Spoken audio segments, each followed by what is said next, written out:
Je suis sensible à tout l'audiovisuel, bien sûr, mais le documentaire en particulier parce que c'est vraiment là qu'on est documenté sur les choses qu'on ne sait pas forcément.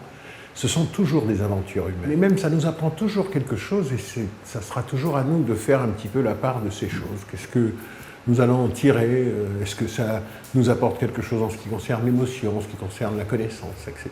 Toujours la connaissance de l'autre, c'est ça. Un jury de cinéma ou de théâtre, en ce qui concerne ce genre d'art de la scène, parce que ce sont des arts visuels, des arts de la scène, je crois que les gens ont instinctivement, ils partagent les mêmes choses. J'ai entendu les membres du jury sans leur parler, pas encore, on va le faire tout à l'heure à l'issue du troisième film. Je les ai tous entendus parler de ce qu'était pour eux le documentaire. Il y en a qui ont dit l'émotion, d'autres qui ont dit l'histoire que ça raconte, d'autres qui ont dit ce que ça peut m'apporter.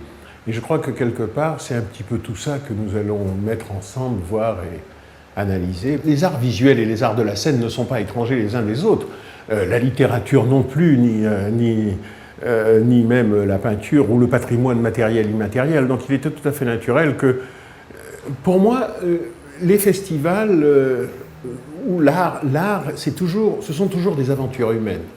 Et s'il y a la possibilité de faire résonner le nom du FIFO ailleurs que dans le FIFO, dans le Pacifique, à Tahiti, quand on peut le faire, eh ben, il faut le faire. Et puis je crois que tout le monde en sortira beaucoup plus enrichi. Les Outre-mer sont les têtes de pont de cette civilisation française, si on tient absolument à la garder. Et c'est en fait uniquement ça qui fait la grandeur de la France. La France est le deuxième plus grand pays maritime d'Europe, du monde, pardon, tout simplement parce que la Polynésie est grande comme l'Europe. Donc je crois qu'elle est tant au point de vue sociétal que politique, qu'intellectuel, même avec tous les imaginaires qui sont traversés par les différents Français, cette façon différente d'être français, d'être au monde, d'apporter quelque chose au monde, je crois que c'est une chance pour notre pays, oui.